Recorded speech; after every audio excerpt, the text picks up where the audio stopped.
Right. ఒకసారి భద్రాద్రి కొత్తగూడెం జిల్లాకు భద్రాద్రి కొత్తగూడెం జిల్లాలో తాజాగా మనం చూస్తే పశువుల బీమాకి సంబంధించి అధికారుల ఆలస్యం తెలుస్తూ ఉంది. పశువుల బీమాలకు సంబంధించి గాలికి వదిలేసినటువంటి కేంద్ర రాష్ట్ర ప్రభుత్వాలంటూ కూడా ఒక వార్త హైలైట్ కనబడతా ఉంది. దీనికి సంబంధించినటువంటి పూర్తి డీటెయిల్స్ అందించేందుకు మా ప్రతినిధి నవీన్ అందుబాటులో. Naveen, thank you Pranay. ఈ భద్రాద్రి కొత్తగూడెం జిల్లా వ్యాప్తంగా చూసుకుంటే ఏదైతే పశువుల బీమా ఉందో దానిపై అధికారుల అలసత్వం అయితే ప్రస్ఫుటంగా కనిపిస్తుందని కూడా చూడొచ్చు.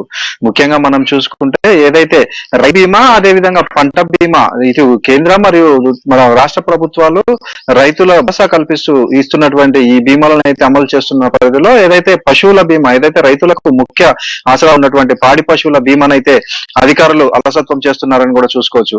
ముఖ్యంగా మనం చూసుకుంటే జిల్లా వ్యాప్తంగా సుమారు లక్షలలో ఇటు ఇటు పాడి ఆవులు కావచ్చు, గేదెలు కావచ్చు, గొర్రెలు, ఈ విధంగా అనేక రకాలైనటువంటి పశువులను జిల్లా వ్యాప్తంగా గిరిజన జిల్లా ఇక్కడ ఎక్కువ శాతం వ్యవసాయం నడుస్తున్న నేపథ్యంలో ఈ యొక్క రైతులందరూ కూడా ఈ యొక్క వారి వ్యవసాయంతో పాటు ఇటు పాడి పరిశ్రమ, పాడి పశువులను కూడా పెంచుకుంటూ వాళ్ళ జీవనాన్ని అయితే సాగిస్తున్నట్టుగా కూడా చూసుకోవచ్చు. అయితే గత కొంతకాలం క్రితం వరకు ఇచ్చినటువంటి ఏదైతే పశువుల బీమా ఉందో అది ఈ గత 3-4 సంవత్సరాల నుంచి రైతులకు అందిన సందర్భం చూడట్లేదు. అయితే మనం చూసుకుంటే ఈ యొక్క పిడుగులు కావచ్చు, లేకపోతే వరదలలో ప్రతి ఏడాది కూడా లక్షలలో అంటే వందలలో ఇటు పశువులు అయితే చచ్చిపోతున్న సందర్భం అయితే చూడొచ్చు. అయితే ఈ విధంగా జరగడం వల్ల రైతులు వాటి పెట్టిన పెట్టుబడి అంతా కూడా నష్టపోతున్నట్లు వాపోతున్నారు.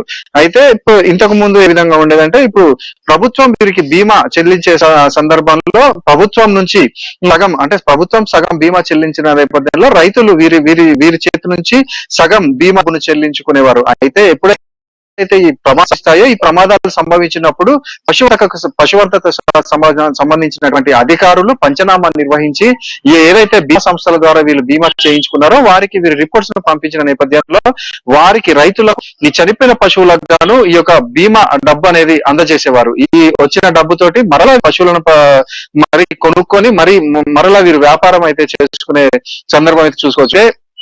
ఈ యొక్క జిల్లాలో మనం చూసుకుంటే సుమారు లక్షలు అంటే వందలలో ఉంటుంది. అయితే ఏదైతే ఈ పాడి పరిశ్రమను అభివృద్ధి చేయాలనే ఉద్దేశంతో ఈ యొక్క తెలంగాణ గవర్నమెంట్ ఇటు కురుమా గొల్లలకు వచ్చేసి మనకి ఇవి ఏదైతే గొర్రెలను ఇచ్చిన సందర్భం, అదేవిధంగా పాడి రైతులకు పశువులు ఆవులను కానీ గొర్రెలను కానీ రాయితీలపై ఇచ్చిన సందర్భం కూడా చూసుకోవచ్చు.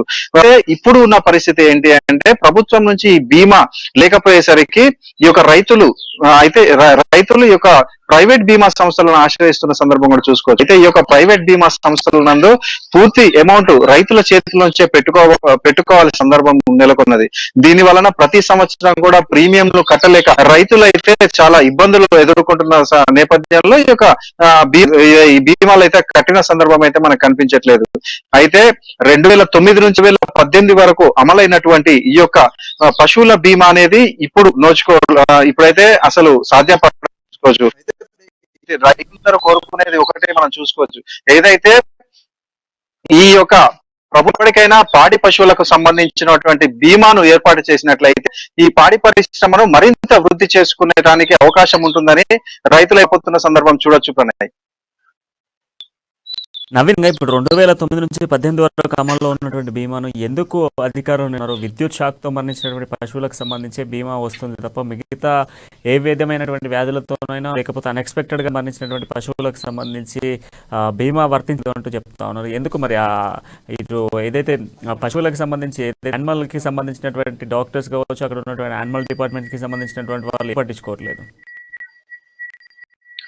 అయితే ఈ యొక్క పశువు ప్రమాదాలలో మరణించిన ఇటు లేదంటే ఈ యొక్క తుఫాన్ల వలన వరదలు వచ్చిన నేపథ్యంలో అదే విధంగా వీరికి ఏదైనా రోగం సంక్రమించి మరణించినా కూడా వీటికైతే ఎటువంటి బీమా అయితే వీళ్ళు చెల్లించట్లేదు. ఏదైతే విద్యుదాఘాతంలో చనిపోయినటువంటి పశువులకు మాత్రమే విద్యుత్ శాఖకు సంబంధించినటువంటి అధికారులు కొంత మేరకైతే రైతులకు నష్టపరిహారాన్ని చెల్లించి ఉన్నారు. అయితే అధికారులు ఈ సంవత్సరం సంవత్సరం ఈ యొక్క పశువుల 3-4 సంవత్సరాలుగా ఆగిపోయినటువంటి ఈ యొక్క పశువుల బీమాను ఈ సంవత్సరం నుంచి మరలా స్టార్ట్ చేయడానికి ప్రభుత్వ అధికారులు సన్నద్ధం అవుతున్నట్టు తెలుస్తుంది. అయితే అది ఎంతకాలం పడుతుంది అనేది మాత్రం ఎవరూ స్పష్టంగా చెప్పట్లేదు. ఏది ఏమైనప్పటికీ రైతులు అంటే ముఖ్యంగా మన వ్యవసాయంతో పాటు ఈ యొక్క పాడి పరిశ్రమనే ఆసరాగా చేసుకుని జీవిస్తున్నటువంటి రైతులకు ఈ యొక్క పశువుల బీమా అంటే రైతు బీమా అదేవిధంగా పంట బీమాతో పాటు ఈ పశువుల బీమా ఇచ్చినట్లయితే వారికి చాలా సాయం చేసినట్లు ఉంటుంది. అదే విధంగా ఈ యొక్క పశువుల బీమాని ఏర్పాటు చేసినట్లు అయితే ఈ యొక్క పాడి పరిశ్రమను ఇంకా వృద్ధి చేసినట్లు అవుతుందని రైతులు అయితే చెప్తున్న సందర్భం అయితే చూసుకోవచ్చు ప్రణయ్.